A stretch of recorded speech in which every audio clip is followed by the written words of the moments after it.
Les matins de France Culture, Guillaume Erner. Nous voici donc à un mois de la présidentielle et rien ne se passe comme prévu dans cette campagne du fait, notamment bien sûr de la guerre en Ukraine. Pour en parler, nous sommes en compagnie de Dominique Régnier. Bonjour, vous êtes professeur des universités à Sciences Po et directeur général de la Fondation pour l'innovation politique. À côté de vous, Luc Rouban, bonjour, vous êtes directeur de recherche au CNRS Cevipof. Vous avez notamment publié Les raisons de la défiance aux éditions des Presses de Sciences Po. Les débats de la présidentielle sont bien entendu largement infléchis par cette guerre en Ukraine. S'agit-il d'une bonne nouvelle en ce sens qu'elle permet de se concentrer sur de vraies questions, ou bien les vrais débats vont-ils être escamotés? Dominique Régnier, votre point de vue?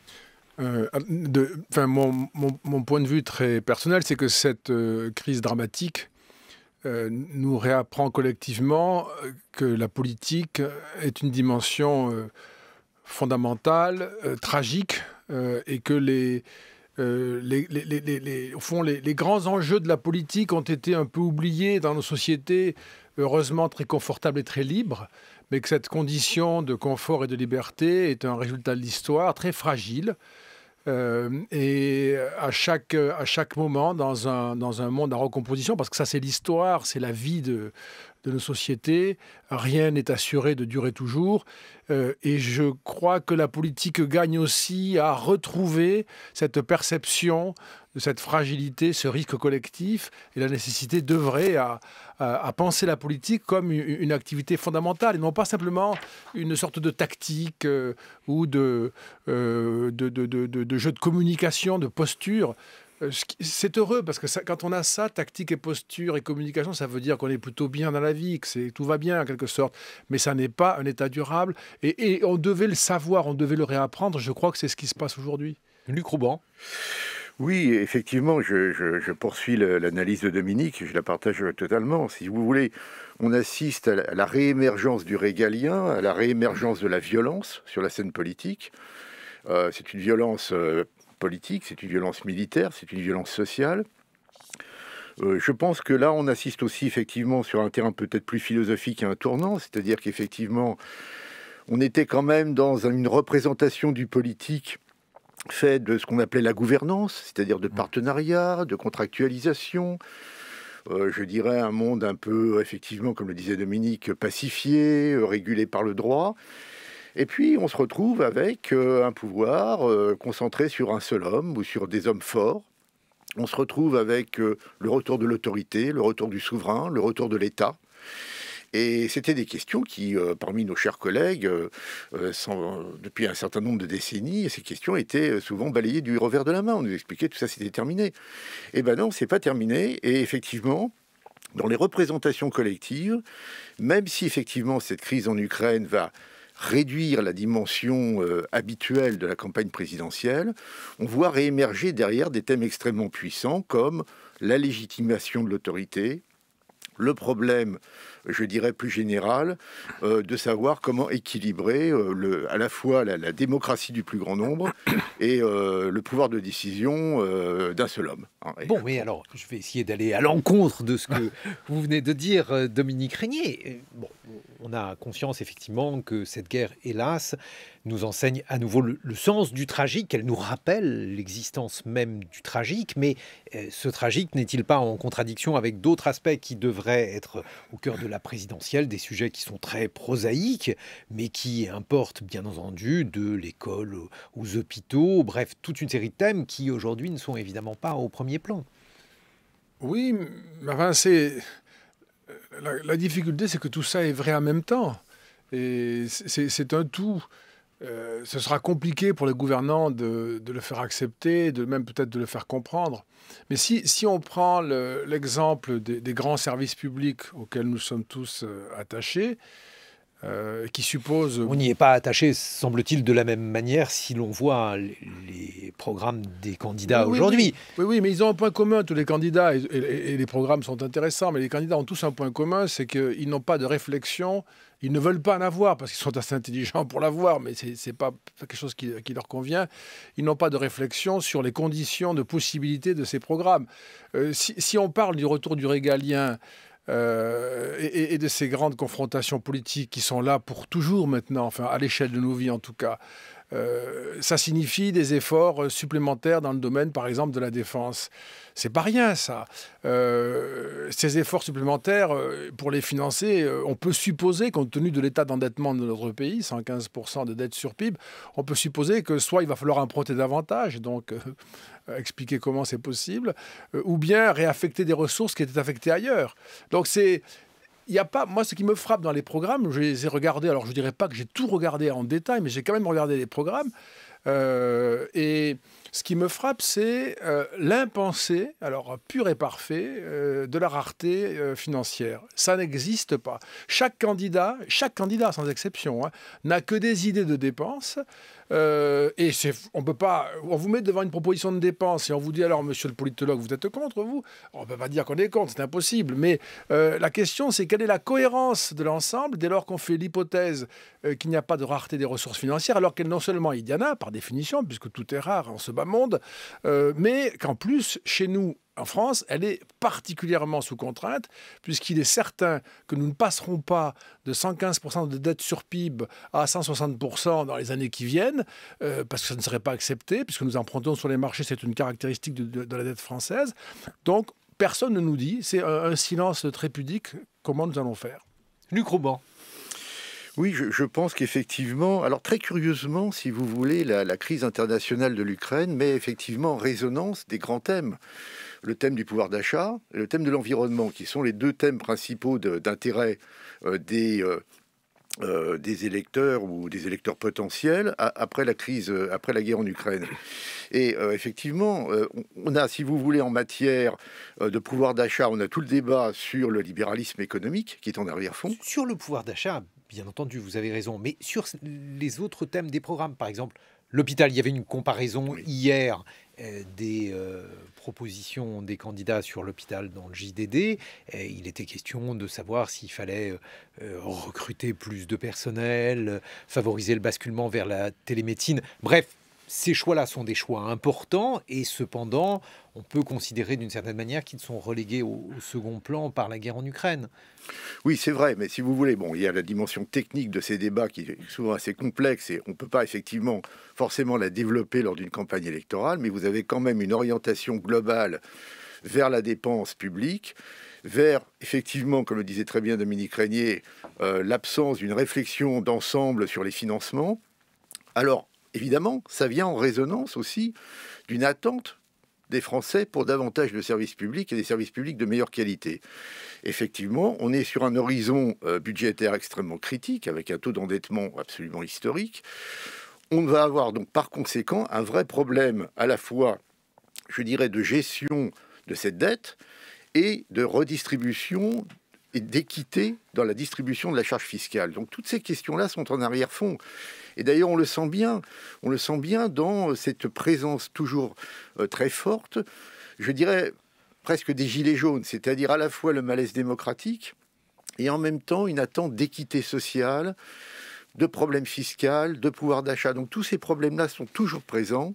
Et je pense que, alors en arrière-fond, effectivement... Parce que je vais continuer à vous embêter, mais l'équité, la question de l'équité dans la société, la question des inégalités, on peut là aussi considérer qu'elle est reléguée au second plan. Il y a la question du pouvoir d'achat, c'est pas la même question. La question notamment de la cherté du prix de l'essence, elle est là. Il y a une demande donc, auprès d'une partie de la population, en tout cas, d'une diminution des prix de l'essence, mais ça n'est pas, par exemple, je ne sais pas, une grande réforme fiscale qu'on aurait pu imaginer ou ce type d'autres solutions, Luc Rouban. Oui, c'est vrai qu'on peut être déçu parce qu'on n'a pas effectivement assisté à l'émergence de véritables programmes, je dirais, bien structurés en matière fiscale, mais je pense que sur le fond, vous avez toujours cette question, et alors là, je serais pas du tout en accord avec vous, plutôt en désaccord donc, sur la question de l'équité. Je pense que justement, La question, par exemple, du prix du carburant met en évidence la différenciation des modes de vie, ceux qui sont contraints d'utiliser leur voiture et ceux qui ne sont pas contraints.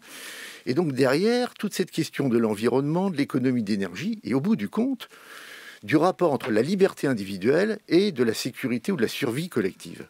Voilà le problème, je pense, en ce qui me concerne. Dominique Régnier, là-dessus, le fait d'avoir, alors par exemple le journal L'Opinion, qui est plutôt libéral, dit que derrière le coup de pouce à l'essence, il y a une accoutumance à l'argent magique. En tout cas, tout le monde va en profiter, que l'on soit un gros utilisateur ou pas de sa voiture, qu'on ait les moyens ou pas. Mais tout cela peut être considérée comme une mesure, disons, temporaire, surtout qu'elle va arriver, je crois, 10 jours avant le premier tour de la présidentielle. C'est une dépense opportune, mais c'est quelque chose, je pense, enfin, je suppose que dans ce pays, on sait cette bizarrerie qui est que l'argent de l'État, c'est l'argent du contribuable. Et d'une certaine manière, on va vous rembourser une partie de ce que vous avez dépensé en le prélevant sur vos propres revenus. Et donc, on voit bien que c'est un non-sens. C'est soit ça, c'est-à-dire prélever sur le revenu des ménages de quoi les dédommager quand les prix augmentent. Donc, c'est absurde. Moi, j'appelle ça le shadokisme. Ou alors, c'est du surendettement sur les générations futures. C'est le seul cas, d'ailleurs, où nous ne sommes pas sensibles à la question des générations futures. C'est l'endettement que nous leur laissons. Et là, il y a une espèce d'impensé commun. Je prends un exemple dans un des programmes. C'est d'ailleurs rappelé dans le JDD que vous citiez tout à l'heure de ce dimanche. Il y a une interview de Jean-Luc Mélenchon. Et il dit, moi, président, dès le jour de mon élection, je bloque les prix, 1,40 € le litre pour l'essence. Et on continue le discours. Et il était dimanche dans le JDD, donc je le cite. Et évidemment, on fait l'impasse sur comment vous faites, parce qu'en France, on ne produit pas de pétrole, comment vous faites pour acheter le litre d'essence qui se vend aujourd'hui à 2,20 € et bloquer les prix à 1,40 €. Qui vous le vend? Comment faites-vous? Quelle est la formule magique qui fait qu'à la fin, ça marche? Et ainsi, il annonce une série de prix bloqués dans différents secteurs, y compris l'alimentaire. Et on ne sait pas très bien comment c'est. On sait que ce n'est pas possible en réalité. Il ne s'agit pas de... On peut être un journal libéral ou non, mais observer que ce n'est pas possible. Luc Rouban, vous êtes d'accord? Oui, je suis d'accord, mais je me situerai un petit peu en décalage, c'est-à-dire que... Mais dans la poursuite de ce que dit Dominique, tout à fait. C'est-à-dire qu'en fait, vous avez quand même un décalage entre la pensée et la parole magique, c'est-à-dire le candidat ayant sa baguette magique et va transformer le monde en un enchantement extraordinaire où l'essence ne coûtera rien et personne ne paiera jamais rien. Et puis, une attente extrêmement puissante, je dirais réaliste de l'opinion, en matière d'efficacité réelle de l'action publique. Et c'est souvent ce qu'on appelle populisme, mais en fait c'est une des dimensions, je dirais une des 4 ou 5 dimensions du populisme qu'on peut isoler, c'est-à-dire justement cette défiance à l'égard de l'action politique qui consiste à dire, bon, tout ça ce sont des discours, mais effectivement, nous sommes conscients que tout ça, ça va se payer. Donc, si vous voulez, il y a une attente d'efficacité réelle et pragmatique et de prise en compte de la réalité du terrain, de la réalité sociale. Et je pense que ce réalisme de la politique, il vient effectivement avec la crise de l'Ukraine d'un côté, mais de l'autre, en matière interne, il n'est peut-être pas encore arrivé à la surface. Mais alors, parce que là aussi, le réalisme, il impose quand même qu'on rentre dans le détail des mesures. Par exemple, le fait qu'il n'y ait qu'un débat, qu'aujourd'hui soit le premier débat et que ce débat porte, là aussi pour des raisons que l'on peut comprendre sur la question de la guerre ce soir sur TF1, ça ne va pas aider à clarifier les différentes alternatives, Luc Rouban. Non, mais vous êtes arrivé à me faire dire ce que je voulais peut-être pas dire, c'est-à-dire qu'on va avoir une élection présidentielle par défaut avec un report de tous les débats sur le quinquennat suivant et sans doute avec des crises sociales qui vont réémerger. Et on voit déjà aussi apparaître d'autres sujets comme la décentralisation notamment. Vous êtes d'accord avec ça rapidement, Dominique Régnier? Moi, je suis frappé de voir que le quinquennat, et c'est comme ça, c'est l'histoire, a été un quinquennat de graves crises qui se sont succédées avec des origines lointaines. Et nous allons passer à une élection sans avoir eu de discussion véritable sur le mandat, ni de véritable débat. Et ensuite, il faudra prendre des mesures extrêmement impopulaires, à coup sûr. Et je ne trouve pas que la campagne y prépare le pays. Bon, donc vous êtes d'accord avec un certain pessimisme sur la manière dont les choses vont se dérouler. Malgré tout, on va essayer de de voir comment sur des questions qui sont des questions régaliennes, eh bien, la guerre en Ukraine pourrait modifier cette campagne, et puis aussi dans quelle mesure il s'agit d'une campagne sous contrainte ou ce que disent certains commentateurs aujourd'hui, une campagne qui paraît jouée d'avance alors qu'aucune ne l'a été véritablement. Luc Rouban, Dominique Régnier, on se retrouve dans une vingtaine de minutes pour évoquer donc cette campagne présidentielle. Il est 8h sur France Culture et je vous souhaite un excellent réveil. 7h-9h, les matins de France Culture, Guillaume Erner. Et l'on retrouve nos invités, Luc Rouban, directeur de recherche au CNRS, on vous doit les raisons de la défiance aux presses de Sciences Po, et Dominique Régnier, professeur des universités à Sciences Po. Mon camarade Frédéric Saïs vient d'évoquer une mise en scène qui aurait été donc utilisée par l'un des candidats, Éric Zemmour en l'occurrence, dans une pompe à essence où se servirait opportunément l'un de ses partisans. Un commentaire, Dominique Régnier. C'est ce que disait votre confrère. C'est une pratique en fait systématique et sans âge.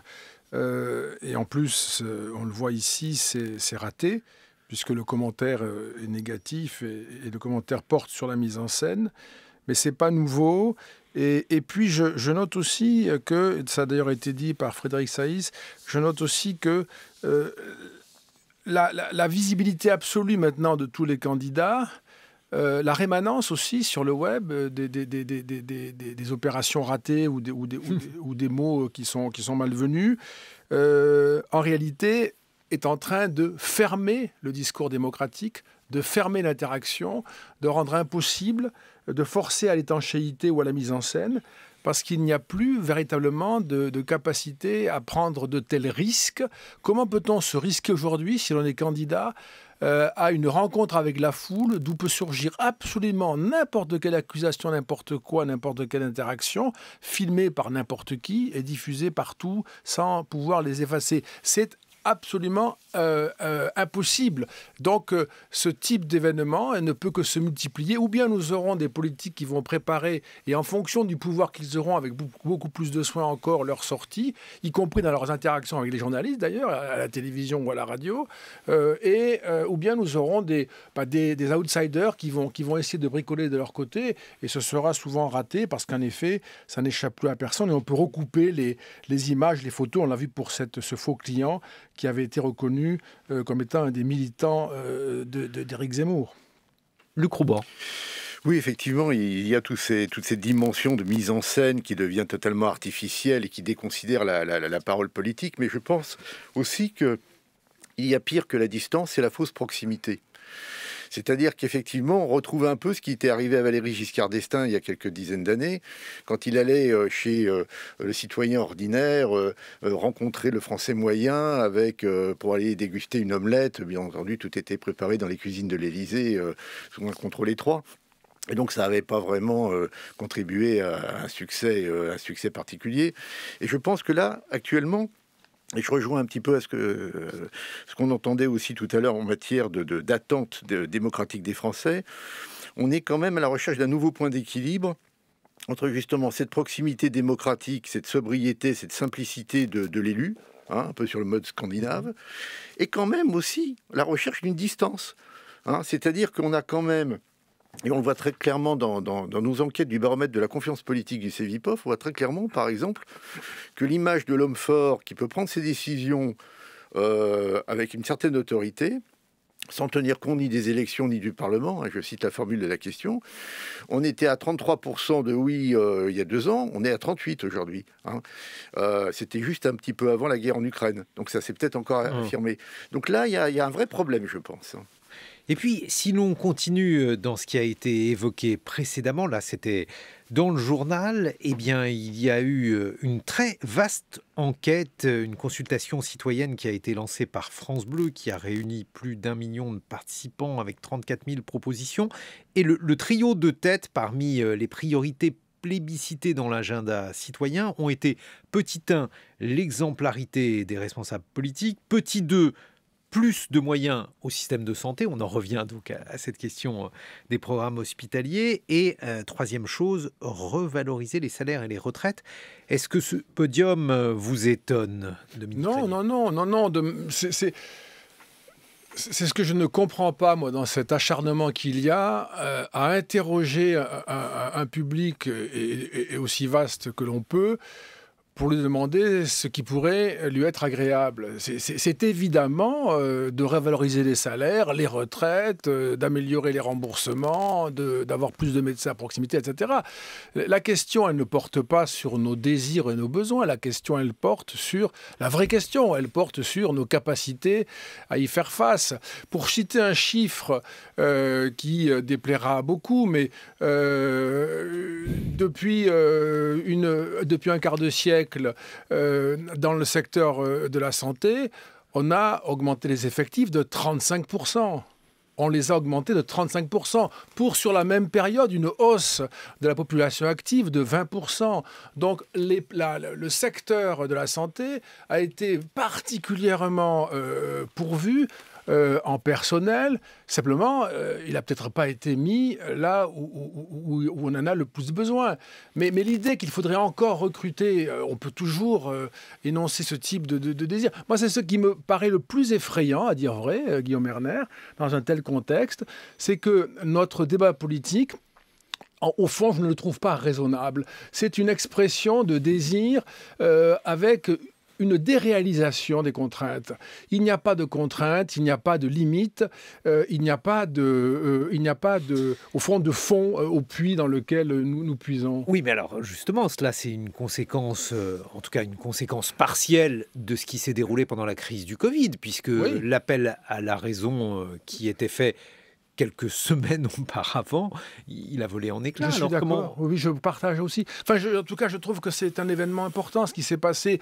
Et il ne s'agit pas d'avoir l'air d'être des oiseaux de mauvais augure, mais je trouve que ce que tout à l'heure disait Luc Rouban me paraît, moi, en tout cas très juste. C'est-à-dire que peut-on dire, je ne sais pas si Luc Rouban le dirait en ces termes, mais en tout cas c'était sur le fond, peut-on dire que nous sommes dans une société qui s'est préparée à ce qu'elle va devoir affronter dans les années qui viennent en termes de décisions désagréables, ou bien a-t-on quelque part la description du chemin raisonnable qui fait qu'il n'y aurait pas de décision désagréable par une voie, par une porte, par un tracé qui ne nous aurait pas été décrit. S'il existe, dépêchez-vous de le donner avant que la colère ne devienne immaîtrisable et non pas de passer par des pirouettes. Je termine, Guillaume Erner, en rappelant, parce qu'on l'a entendu à l'oreille avec Frédéric Seyss qui le rappelait, Éric Zemmour, lui aussi, donc on a entendu, propose de bloquer les prix. On fait appel à une contrainte commerciale administrative, enfin le code du commerce, mais ce n'est pas parce que vous avez un règlement que vous allez transformer la réalité. Oiseau de mauvais augure, c'est pas moi qui l'a dit. Hein. Non, mais nous deux. Dominique Régnier, Luc Rouban, vous étiez tout à l'heure pessimiste dans un climat pourtant globalement très optimiste, où vous évoquiez donc la possibilité d'une réélection d'Emmanuel Macron sans débat, avec des conséquences, disiez-vous, sur le plan social. Expliquez-nous. Oui, parce que dans le fond, il faut quand même mettre au crédit d'Emmanuel Macron d'avoir pointé du doigt dès 2016-2017, au moment de la première campagne présidentielle qui l'amène au pouvoir, un problème fondamental qui est celui de la mobilité sociale en France et de la méritocratie. Bon. Il est l'un des rares candidats, il est même le seul, à avoir pointé ce problème du doigt. Et c'est un problème fondamental dans la société française. Ce n'est pas le problème de l'égalité tel qu'il est posé par la gauche, d'une manière habituelle, c'est-à-dire de redistribution fiscale ou d'allègement d'un certain nombre de cotisations, etc. Ce n'est pas le problème. Le problème, c'est plutôt à la fois des règles du jeu qui soient les mêmes pour tous et qui soient réellement respectées sur le terrain. Bon, ce qui est loin d'être le cas, il suffit de voir les concours de la fonction publique et surtout notamment dans la recherche et dans l'enseignement supérieur. Bon. Alors donc, le vrai problème, si vous voulez, il est là. C'est-à-dire qu'il y a une attente d'équité, il y a une attente d'une nouvelle règle du jeu qui soit, je dirais, à la fois plus claire, plus transparente, qui touche les élus, mais aussi qui permette une régulation de la société de manière plus, je dirais, plus naturelle, plus simple. Or, effectivement, on a toujours un peu le sentiment d'une tricherie sociale en France. Le mensonge social, c'est quelque chose qui est très développé dans la société française, autant par des règles de mépris, de caste, de corporatisme, que peut-être aussi une forme de déconnexion entre finalement le mérite et la réussite. Vous savez, quand on a posé dans l'une des dernières vagues du baromètre de la confiance politique une question sur, par exemple, est-ce que vous pensez que les personnes qui ont bien réussi en France le méritent? Oui ou non? C'était non à 65%, dont, quand on prend uniquement les membres des classes supérieures, 50% des classes supérieures vous répondent non.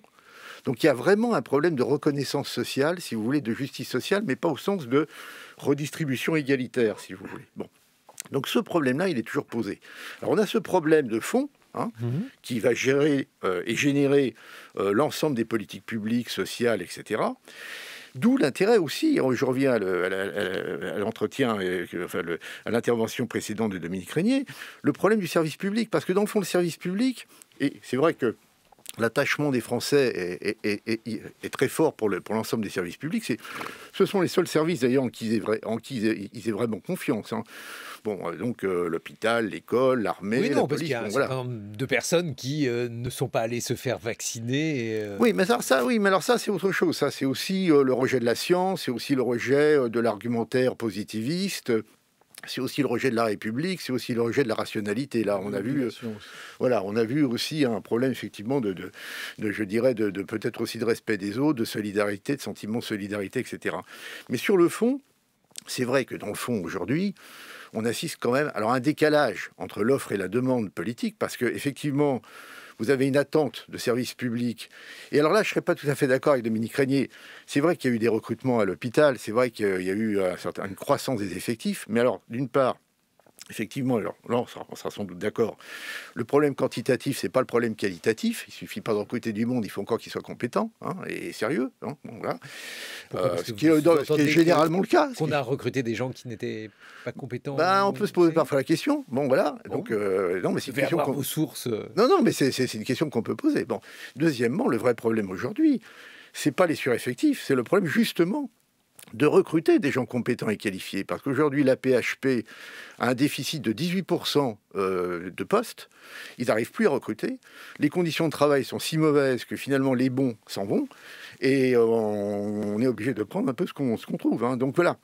Donc si vous voulez, le problème est très complexe parce qu'il y a à la fois, si vous voulez, l'horizon de sens, c'est-à-dire l'équité, et les moyens de faire fonctionner le système. Et pour l'instant, on n'a rien trouvé de mieux que le service public. Donc effectivement, je suis d'accord avec Dominique en disant les désirs, les besoins, les demandes sont infinis par définition. Cela étant, on n'est quand même pas non plus dans une société libérale sur le plan économique. Voilà. Dominique Régnier, justement, là-dessus, on voit qu'il y a un certain nombre de propositions qui ont été faites et qui, aujourd'hui, sont reléguées véritablement au second plan. Je crois qu'en dehors de la suppression de la redevance faite par Emmanuel Macron, par exemple, dans le débat en cours, on voit mal quelles sont les propositions du président candidat, avec là aussi une sorte de paradoxe, qu'il bénéficie d'une certaine cote de popularité, alors même que l'opposition à sa politique est assez élevée. On a l'impression que le pays est plus clivé qu'il n'était peut-être lors des précédentes élections. On a tort ? Non. D'abord, moi, je suis d'accord, parce que vous le disiez au début de votre émission, Guillaume Erner, c'est une élection présidentielle sans pareil. C'est la 11e des présidentielles. Nul ne s'est déroulé dans un tel cadre aussi critique, avec ce sentiment si prégnant que, comme le disait tout à l'heure le Crouban, l'élection pourrait bien se dérouler sans avoir jamais eu lieu. Donc c'est quelque chose de très particulier qui sature tout à fait la procédure, je dirais. Une des conséquences de ces clivages qui sont extrêmement pénibles, douloureux, parce qu'on les sent très conflictuels, on ne sait pas très bien comment les interpréter et comment les réguler, c'est que les grandes organisations ont quasiment disparu. C'est frappant de le voir pour les syndicats, on le sait bien, on le dit souvent, et c'est observable, hélas. C'est frappant aussi pour les partis. Voilà 5 ans que les partis, les grands partis, on ne peut plus les appeler comme cela aujourd'hui, mais il faut bien quand même être clair dans l'énoncé, ce qu'on appelait les grands partis de gouvernement, le PS et les LR. Voilà 5 ans qu'ils sont tombés par terre, et au fond, ils n'ont pas réussi à se redresser. Ils ont réussi à reconduire leur position au niveau local, départemental, régional, on s'en souvient. Mais c'est au fond dans une logique de reconduction des sortants d'ailleurs, mais il ne s'est rien reconstruit de substantiel. Et aujourd'hui, on verra ce que donnera le résultat le 10 avril, mais aujourd'hui, le total de la candidate du PS et de la candidate des LR est inférieur au tiers des suffrages. Et puis l'autre fait qui semble marquant, alors qui est par exemple soulevé par le Figaro, Luc Rouban, c'est le fait qu'il y a aujourd'hui dans les sondages une autre résilience, c'est le mot qu'emploie le Figaro, celle de Marine Le Pen, qui reste avec des intentions de vote assez élevées, alors qu'elle a été, à tort ou à raison, considérée comme étant proche du Kremlin, ou en tout cas défendant certaines positions poutiniennes ou bénéficiant d'un financement accordé par une banque russe. Qu'est-ce que ça vous inspire ? Bien, ça m'inspire que, dans le fond, vous avez effectivement les enjeux internationaux, mais enfin bon, elle n'était pas toute seule à s'être plus ou moins compromise avec Vladimir Poutine. Qui d'autre ? On a aussi Éric Zemmour, on a aussi le soutien maintenant plus ou moins désavoué de Jean-Luc Mélenchon à la politique de Poutine en Syrie et ailleurs. Donc effectivement, ce sont des candidats qui sont frappés d'amnésie parfois, et on peut s'inquiéter sur leur santé, au sujet de leur santé, parce qu'avoir des trous de mémoire, pareil, c'est parfois inquiétant. Mais enfin, néanmoins, et ça prouve aussi qu'il y a quand même un problème de lucidité chez certains candidats dans leur analyse de la situation politique internationale. Mais bref. Trêve de mauvais esprit, parce que bon, je ne voudrais pas être de mauvais esprit, bien entendu. Le problème de fond, c'est que vous avez quand même une structuration sociologique des électorats qui n'a pas changé. C'est-à-dire que Marine Le Pen, c'est quand même la candidate des classes populaires. 60% de son électorat, ce sont des personnes modestes, des employés, des ouvriers, des jeunes sans diplôme, etc. Et donc, qui sont souvent partagés entre l'abstention et le vote pour Marine Le Pen, alors que l'électorat d'Éric Zemmour est beaucoup plus équilibré. Il est transclassiste, si vous voulez. Je dis le jargon de la sociologie politique, mais il est très équilibré en termes de classe sociale, avec une idéologie un peu différente aussi, qui est beaucoup plus maurassienne, d'avant-guerre, etc. Mais il ne représente pas les classes populaires. Et donc là, on est en fait le seul vrai parti. Et l'autre parti qui, évidemment, attire aussi les classes populaires, mais en moins grand nombre et plus diplômés, c'est la France insoumise. Bon, donc voilà, le problème, c'est que le parti des précaires et des pauvres, c'est encore, enfin disons, la candidate, ça reste encore Marine Le Pen, de cette partie de l'électorat. Donc voilà, donc on peut comprendre cette résilience, je dirais de manière assez simple. Et puis, je voulais également vous faire réagir à une voix, un homme qui est mort ce week-end, Alain Krivine, qui est un dirigeant historique de l'extrême gauche. Un à voix nue lui a été consacré. Il est bien entendu à nouveau disponible sur le site. Je vais vous faire entendre un extrait de ce à voix nue. Le trotskisme à l'époque et aujourd'hui, ça n'a rien à voir. À l'époque, c'était vraiment... comme on dit, c'était des organisations de cadres, et dans le monde entier c'était pareil, quelques dizaines, quelques centaines, mais surtout des organisations qui étaient attaquées de toutes parts. Alors je vais être franc, il fallait être drôlement politisé, il fallait être cinglé pour adhérer là-dedans, parce que bon, on fait pas la révolution à 150, c'est le moins qu'on puisse dire. Donc c'était des gens hyper politisés, ça c'est vrai, parce que tout le monde nous attaquait. La droite trouvait qu'on était des ultra-gauches, lamentables, pire que les communistes. Aujourd'hui on dirait des terroristes. Et puis le PC nous traitait d'hitléro-fascistes. Donc il nous cassait la gueule, parce qu'à l'époque il y avait des bagarres physiques avec le PC. Donc il y a des camarades qui ont été jetés dans la Loire, dans la Seine, jetés après des distribs de tracts ou pendant. C'était très violent, très très violent. Donc je veux dire, on avait tout ça sur le dos. Pour tenir, c'était difficile. Donc à une quinzaine d'étudiants, on a donc rejoint la 4e internationale sur un vrai blindage politique, que je regrette pas du tout. La voix d'Alain Krivine qui nous a quittés ce week-end. C'est étonnant d'entendre effectivement ce contraste entre une génération qui était extrêmement politisée, pas toute la génération bien entendu, mais c'est malgré tout un exemple éclairant, et aujourd'hui une situation et des carrières politiques qui sont bien différentes, Dominique Régnier. Oui, c'est tout à fait étonnant, et on ne peut s'empêcher, enfin je le dis à titre personnel comme ça, c'est une réaction, mais on ne peut s'empêcher de regretter et d'admirer ces personnes qui se sont engagées à ce point dans la politique, comme le disait à l'instant Alain Krivine à votre micro de France Culture, mais aussi qui ont généré beaucoup de travail théorique.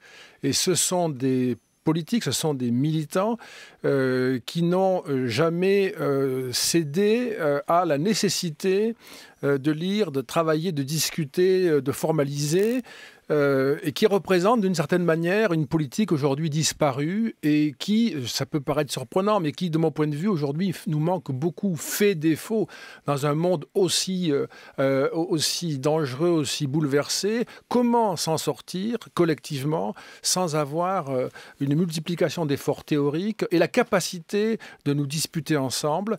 Ceci me semble avoir provisoirement disparu. Peut-être que le tragique de l'histoire le ramènera. Alain Krivine est aussi, d'une certaine manière, par sa biographie, le produit du tragique de l'histoire. Oui, il en parle d'ailleurs très longuement dans ce À voix nue. Et pour continuer dans le tragique de l'histoire, même si cette fois-ci ce tragique aura droit à un espace sur TF1, il y a donc ce soir une réunion de quelques candidats, 8 sur 12, qui vont échanger sur ce qu'il faut faire par rapport à la guerre. Qu'est-ce que l'on peut en attendre? Est-ce que vous pensez, Luc Rouban, justement, que là-dessus, il y aura de forts clivages parmi ces 8 candidats? Vous savez, je pense qu'on aura toujours le clivage entre ceux qui vont défendre une position, je dirais, pro-européenne et plus ou moins pro-atlantiste et pro-OTAN, et puis ceux qui vont effectivement dire qu'il faut en revenir à la souveraineté nationale, s'isoler, s'écarter de tout ça. Vous pensez de manière aussi accentuée? Oui, je pense, oui, parce qu'effectivement, vous avez quand même une forme je dirais, vous avez une fracture profonde dans les représentations politiques, et c'est vrai qu'on ne peut pas du jour au lendemain demander à des candidats qui ont toujours été ce qu'on appelle populistes entre guillemets, mais disons souverainistes, de proclamer l'intérêt de s'unir au sein de l'Union européenne. Donc, si vous voulez, et ça quand même, il faut le rappeler que c'est quand même la grande innovation de cette crise, c'est l'émergence, et ça vient évidemment renforcer le propos d'Emmanuel Macron et sa position électorale, c'est l'émergence d'une forme de souveraineté européenne qu'il appelait de ses voeux. Et là, je crois que quand même, après la guerre, ou du moins après, enfin disons en quelques temps, la situation politique va complètement changer, et c'est vrai que la question du souverainisme pur et dur va être mise en cause. Oui, parce que les vœux d'Emmanuel Macron, c'était il y a 3 mois, donc il y a 10 000 ans, Dominique Régnier, il portait justement sur l'Europe notamment, et c'était quelque chose d'un peu étrange. On ne voyait pas très bien en fait quelle inscription politique il y avait autour de ce terme qui pouvait paraître peu mobilisateur, et aujourd'hui tout a changé. Oui, c'est un thème introduit par Emmanuel Macron en septembre 2017. Ça rappelle d'ailleurs le grand discours de Joschka Fischer en Allemagne devant le Parlement allemand sur la nécessité d'une constitution européenne. On sait ce qu'il en est advenu, et c'est cette espèce d'obstacle sur lequel nous butons. Comment aujourd'hui dans ce monde subsister comme peuple souverain, je dirais peuple ici, c'est-à-dire comme collectif qui a la capacité de déterminer une part significative de son destin. On ne sait pas très bien répondre à la question. On peut dire en se repliant sur nous-mêmes, mais on ne sait pas non plus très bien ce que ça veut dire et à quel point c'est possible. Et on peut avoir le sentiment que ça n'est pas possible. Mais s'il faut passer à une échelle supranationale ou à une sorte de puissance européenne, eh bien c'est un immense chantier qui sera très compliqué parce que l'Europe ne sera jamais la France en grand. Et donc, à quoi nous devons renoncer pour espérer peser dans le monde comme collectif de nations qui partagent les mêmes valeurs? Merci beaucoup. Dominique Régnier, je rappelle que vous êtes professeur des universités à Sciences Po, directeur général de la Fondation pour l'innovation politique, Luc Rouban, directeur de recherche au CNRS Cevipof. Vous avez notamment publié Les raisons de la défiance aux éditions des presses de Sciences Po.